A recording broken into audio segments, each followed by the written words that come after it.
Okay, so yun, gawa tayo ng tinanggal ko yung button. So, gawa tayo ng sample application. Let's say, e-commerce app. Okay? Gawa tayo ng sarili nating e-commerce app.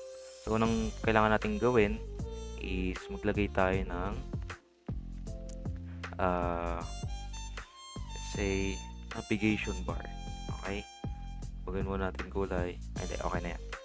So, under our navigation bar, let's say, meron tayo logo doon.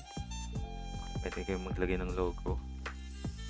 Pwede kayo maglagay ng logo. Let's say, lagyan muna natin yan ng bilog.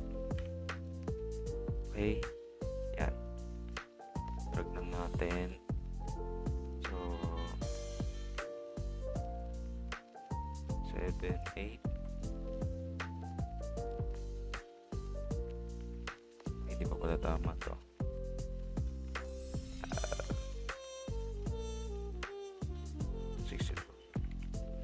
Yan. Okay, nasan yan? Kulayan natin. So, let's say, ito ang inyong logo. Or pwede siyang naka-word mark or yung naka-diretsong ganyan. And then, let's say, meron tayong search bar. Okay? Search bar dito. Yan. So, baguhin din natin kulay. Ang reference natin to. Yan. So, search bar natin, kailangan yan ay gusto nyo nakabilog. Natin 50. Yan. Lakayin pa natin ng konti. Yan. Okay? So, under ng ating search bar, syempre yan ay merong icon. Okay? Meron siyang icon na search. Or let's say may text sa loob. Okay? Let's say, magiging muna tayo ng text sa loob. Let's say,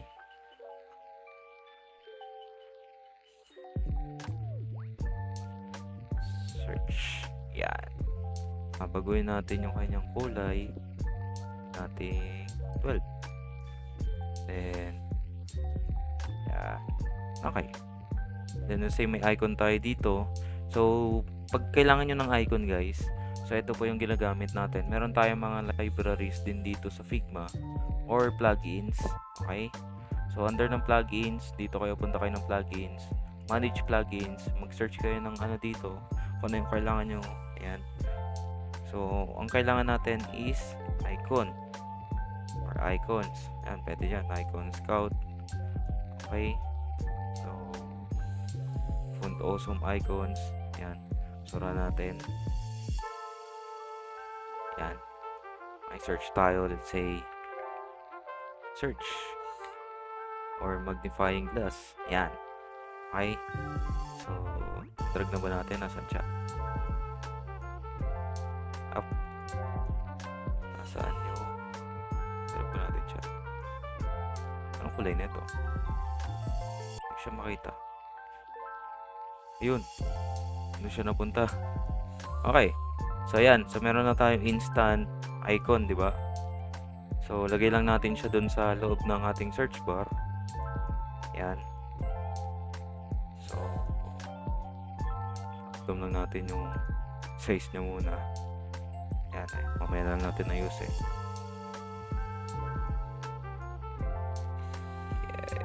Yan. Okay. Yan. So, ayan. So, I-tick ng mukha na siyang search bar, no?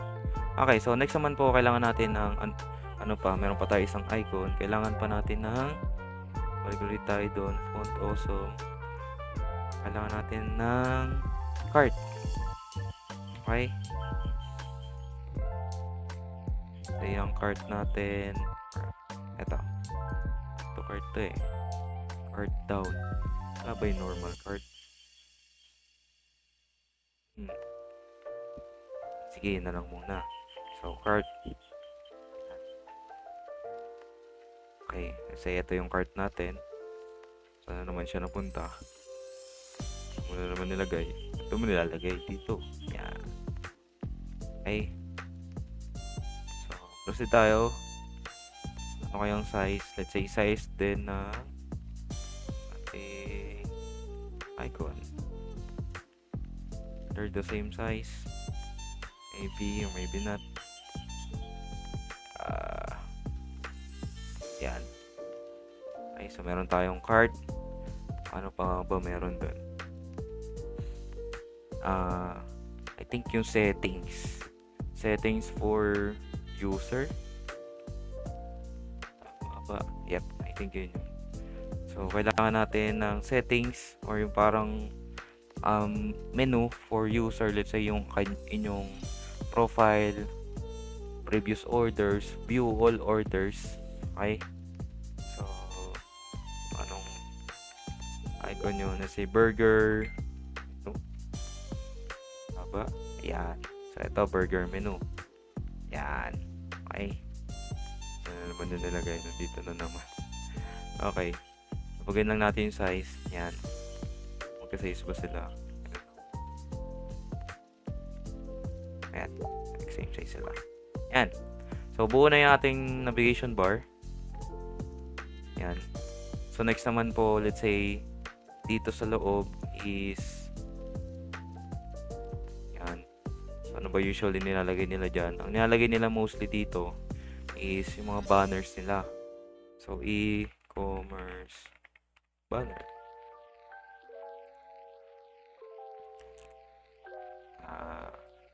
Yan. Kuha na lang tayo dito.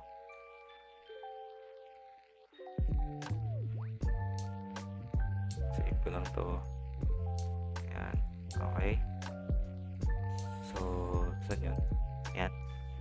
So, pagawin natin to.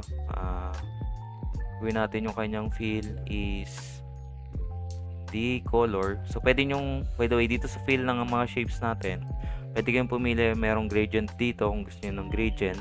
Yan. So, not advisable. Hindi ako gumagamit ng gradient. So, balik tayo dito. Ay natin yung banner. Okay. So, adjust ba natin to?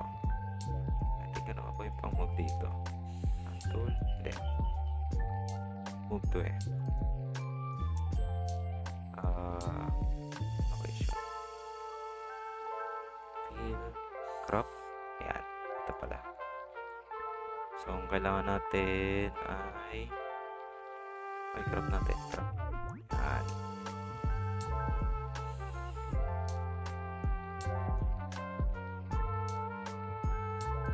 Okay. Yan. So, let's say, yan yung mga banners nyo. Okay. So, may picture na agad, no? Okay. So, we have banner here. And then, dito sa baba, let's say, dito yung parang sobrang laki ng banner natin. Baguhin ulit natin. Crop natin. Yan. Okay. Gusto pa natin pala. Yan. Okay. So, yan. Meron tayong banner. And then, dito sa baba, magkakaroon tayo ng section for products. Okay. So, yung mga products na binibenta dito sa baba. Okay. So, sa paggagawa po ng mga products, let's say, gagawa ko dito ng box. Okay. So, yan. So, magandang size. Ito natin. Para meron tayong spacing for the actual picture at yung kanyang presyo. Yan. Okay. So, pwede tayo maglagay dito ng caption. Let's say, ang inyong best selling. Yan.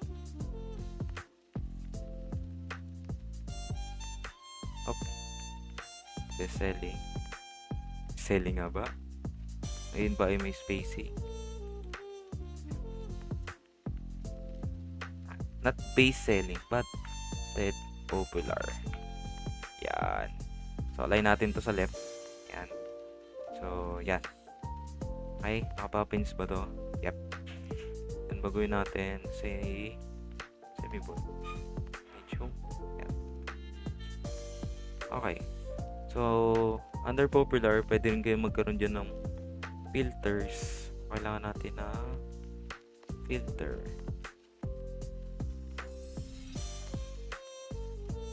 Finish plugins. Yan. So, fill up. Kuha tayo ng ano dito. Yan, filter. Okay. Yan. So, meron tayong filter icon. Yan. Kaya may filter dyan. Okay. So, dito, customize natin yung ating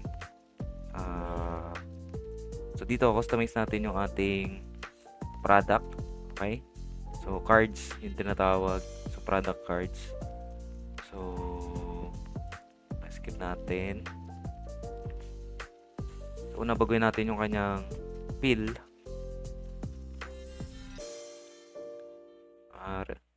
Same lang din ang fill nito. Stroke is save black. Yan. Okay guys, balik tayo pala muna dito.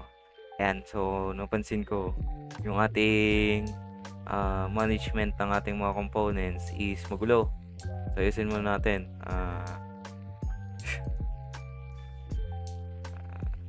Punta muna tayo dito. Nasa yung navigation bar natin. Mostly ito yan. Uy, dalawa pala to. So tanggalin natin isa. Ito pala isa. So ayusin muna natin. Group natin sila. So make sure na i-group nyo to. Yan. So group natin. Ito, let's say navigation bar. Yan, para malinis yung ating elements dito sa may gilid. Okay? So ano ba to? So ito, let's say group din natin. Mamaya baka maglagay tayo elements dyan. So ito yung promotional banner. Okay? Yan. And then ano ba tong ginagawa natin na to? Ito, rectangle. Ay, dito din yan. Promotional banner. Okay? Okay. Nagpatong din ba to? Okay. So ito yung navigation bar. Then itong rectangle na to, simple blur plus icon. Yan natin dito sa loob. Yan. So group natin to. Kasi ito yung title, segment, header. Yan.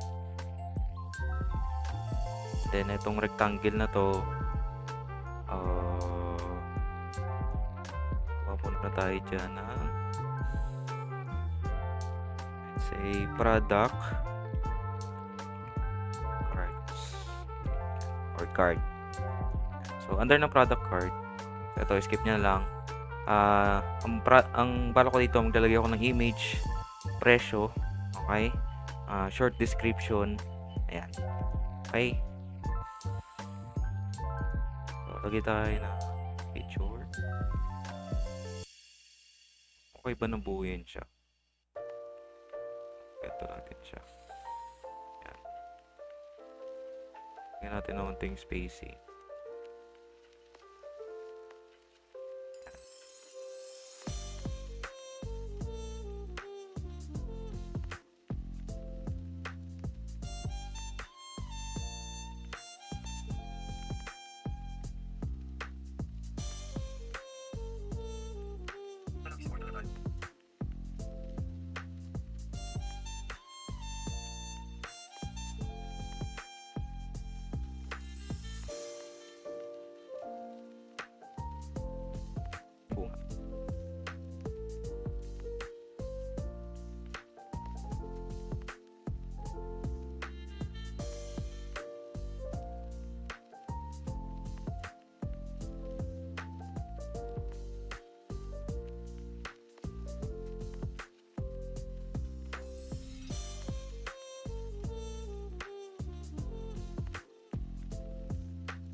So yun, lagyan natin ito ng text and then click muna dito sa taas. And kailangan meron tayong price. So price natin could change, pwedeng review. Kasi ito ay ilok mo natin dito. Syempre, bro. Thank you.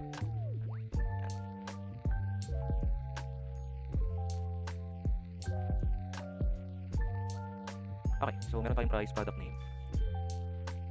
So natin pwede ilagay yung discount. Pwede kayong maglagay, for example, dito sa may left side 20% off. Yan. Dito natin ng konti. Okay. 6 maybe. Then, maglagay tayo syempre ng company for the able to solve. Let's say, pwedeng rating. Okay. Yan. Okay, so meron ditong sold. Meron natin dito. Ganyan.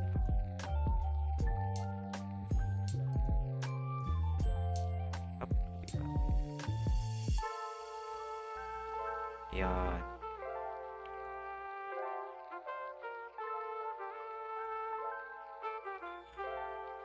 Okay. So, tanggalin ko to. So, ang kailangan natin gawin ngayon is we need to change the background of this. Okay? So, pili tayo ng passive void. Ano yung X niya?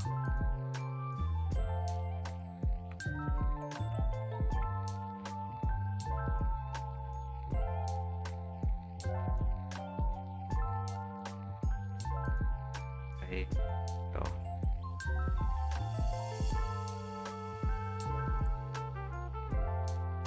Saan si passive void? Ito na lang. Pearl. FB. Dikit. FB. FCF8. Pay natin to. And then, balik tayo dun. Palitan ko yung color ni iPhone to this. Yan. So, we can use a passive white.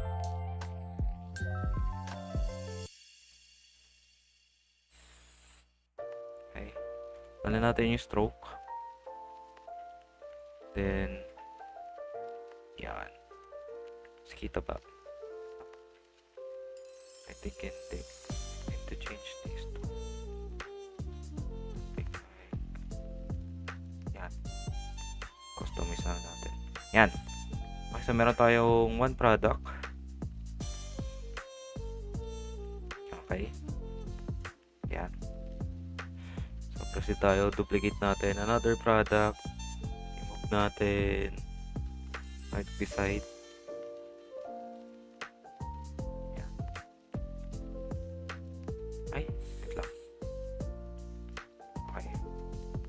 Pala muna. Ayusin natin yung ating product section. Dapat ito ay nandito.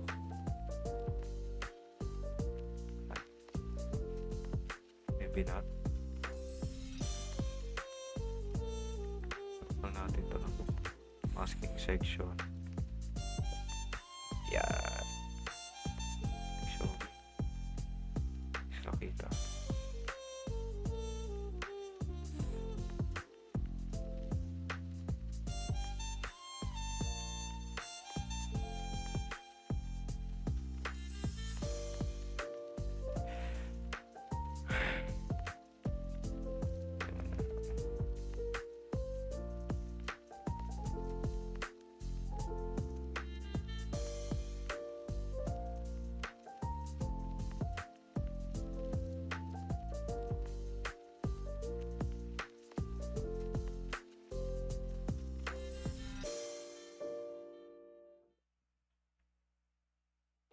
Talaga siya nakita.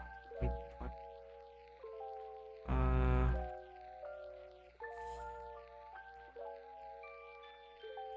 That's why. Okay, so balik tayo. Naligaw lang. Ano natin to? Yan. Dito. Yan. Okay. So what we need to do is mag-duplicate tayo ng product cards. Meron tayong tatlo.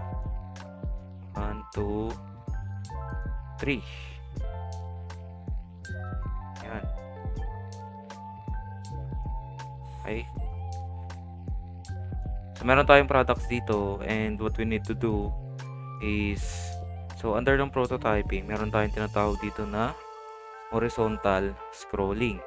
Okay, so ano pong pwede natin gawin? So, para po ma-horizontal scrolling natin to, saan na punta to? Product cards. Ito din po yan. Okay? So, kung papansin ninyo, pwede pa mag-duplicate ng isa pa. Lagyan natin to somewhere dito. Okay? So, gawa tayo ng isang frame dito. Okay? Yan. So, under this frame, meron tayong mga product cards. Okay?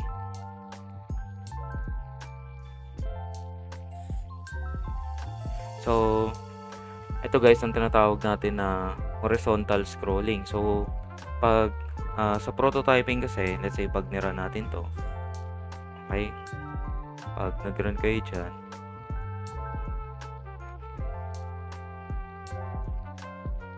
yan. Okay, so ito yung makikita nyo. Ito ba yung naka-iPhone 16? Yep. Okay. So, ito yung makikita nyo. Hindi siya kita doon sa may kanan. Okay. Meron pala siyang ano dito. Okay. Yan. Kailangan pala natin ito i-adjust. Okay.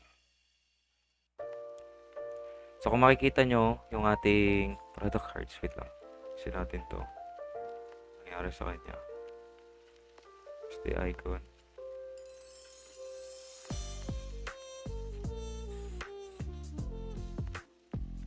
Natin. So, yan ay mga picture. Hindi pala nakaka-copy ito. Okay. Okay. Kaya muna.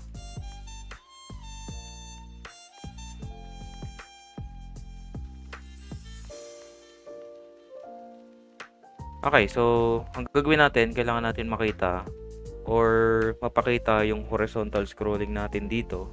So, ang gagawin po natin ay punta kayo ng prototype so under ng prototyping. Dito po makikita nyo meron tayong interactions dito, behavior or scroll behavior. So, under ng ating isang frame, pwede po natin i-modify yung kanyang scrolling behavior. So, under ng frame 1 natin or ditong scroll lagyan natin siya ng pangalan, scroll ball frame. Okay, so horizontal. Ang gusto ko pong mangyari dyan, yung mga cards natin na nakatago dito sa may kanan is makikita pa rin natin. Okay, so by the way, dito po yung sa pagra-run po or pag sample prototyping natin or gusto nyo makita yung animation nya, yung prototyping, yung flow, is dito po kayo pupunta. Okay? So, yung play dito. Yan. So, yung play button or present. So, click nyo lang yan. Okay? Makikita nyo dito yung inyong application. Napapansin nyo, si iPhone 16 pala ay merong ganito sa taas. Okay? So, in this case, kailangan po natin tayong mag-adjust dito. Okay, so babaguhin natin siya. So, anong gagawin natin? Yung mga contents natin, kailangan muna natin siyang ibaba onte. Mamaya na natin siya i-modify. Okay? Mag-reflect kaya. Ayan. Okay, so I think okay na yan. So, task ko lang onti ulit to. Only the tactile. Yan. So, mamaya, baka may dagdag tayo dito. Somewhere dyan. Set pa pala natin ng onte.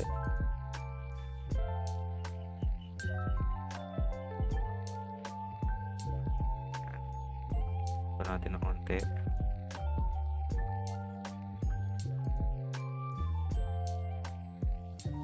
That should be fine. Okay. So, pwede natin tong mamaya gawin natin, pwede pala natin ilagay siya dito sa may taas. Okay? Bars. Pwede natin siya ilagay dito. Or pwede tayo maglagay ng mga promotional ads dito sa may kanan or dito sa kaliwa. So mamaya try natin. So dito punta muna tayo doon sa section na sinasabi ko. So under ng prototyping, dito po makikita nyo. So hindi siya na-scroll dito. So ang pwede po natin gawin is magkaroon tayo ng scrolling behavior. So maglagay tayo ng overflow. Kung napansin nyo, naka-overflow siya or hindi siya kita dito sa may kanan. So ang gagawin po natin, maglagay tayo ng overflow horizontal or scrolling behavior horizontal. Okay? So pag pumunta tayo dito sa may presentation natin, makikita natin na nag-iba na yung kanyang behavior and siya po ay naging scrollable na. Okay? So ayusin nga natin yung ating mga product cards. Tanggalin ko na lang tong image. Ano ba tong rectangle na to? Ay, okay. Hindi pa ta. So, tanggalin natin tong icon. Tanggalin natin. Instead yung rectangle natin, palitan ko yung kulay. Let's say, ito ay red. Another product card natin. Ayan, tanggalin na natin ito. Rectangle na lang palitan natin. So, ito ay gawin natin blue.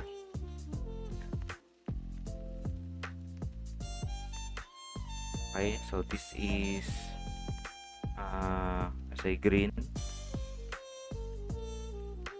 Yung yan. And then another card na natin tong icon. Lagay kasi ako ng icon kanina. Let's say gawin natin tong yellow. Tinong yellow dyan. Yan. Hindi siya kita.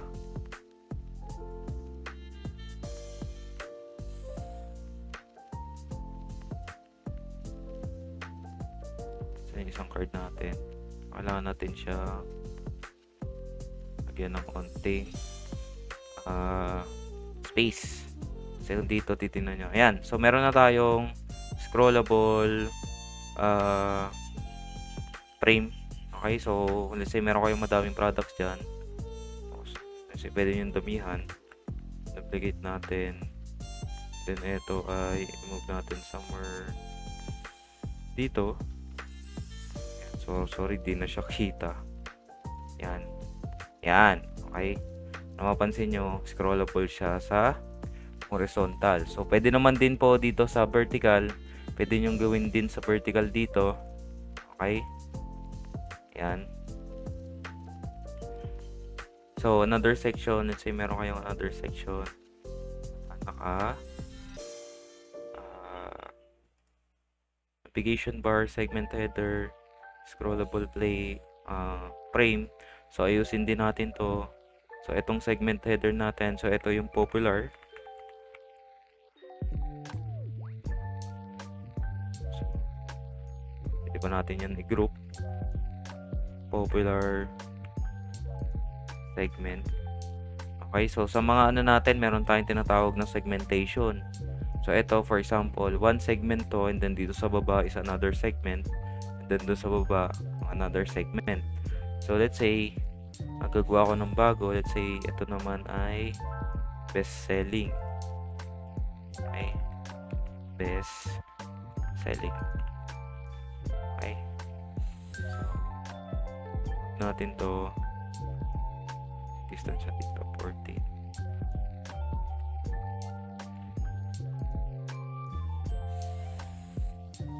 Yan.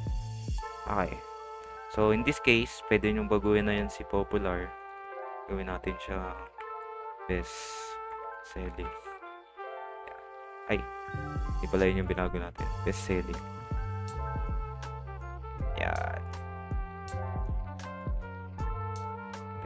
Sunod natin to. Yan. So basically, meron na tayong dalawang segment dito. Okay? So popular, best selling, and then ano pa ba? Let's say si best selling ay merong dalawang scrollable frame. Okay? So meron din dito sa baba niya. So in this case, tong segment na to, meron siyang dalawang row. ng ating mga scrollable frame. Frame. Frame. Okay, so itong sa baba, i-move ko to dito. Somewhere dito. Yan. Okay.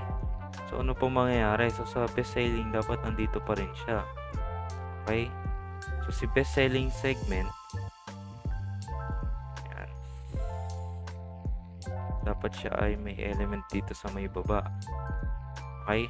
So, dapat ito ay merong tinatawag na vertical scrolling. Okay. So, in this case, since hindi lang naman si best-selling segment yung concern natin dito, ang concern natin dito is the whole page itself. So, dapat ito ay may horizontal scrolling.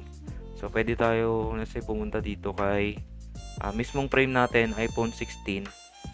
Okay, so ito lang naman ang dapat merong vertical scrolling.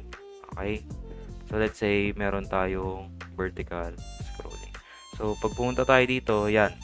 So, kung papansin nyo, ang nangyari dito, scrollable even yung ating navigation bar. So, sir, paano kaya yung mare-retain si navigation bar na nasa taas lang po siya?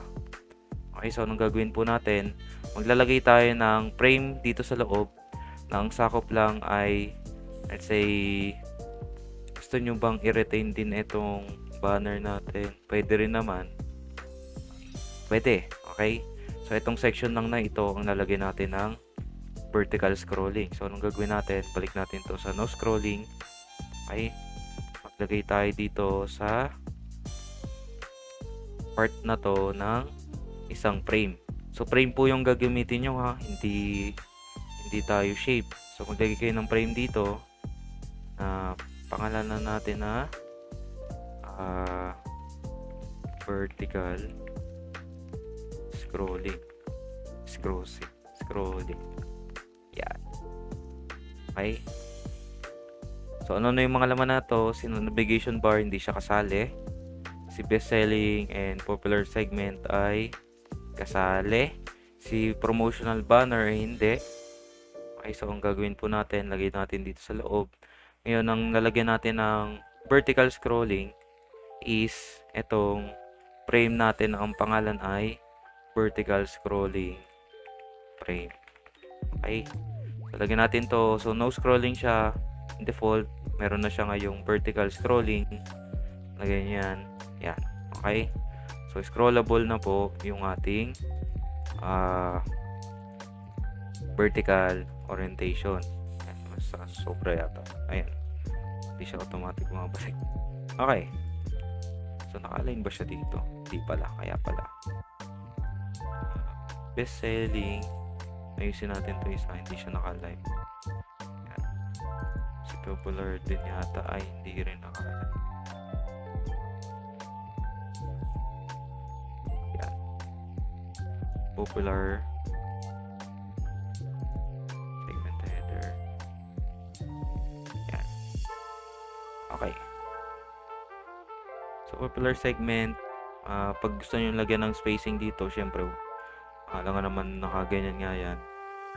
So, di pala natin ang bago kanina. Lagyan nyo na spacing dito sa may kanan. Para at least,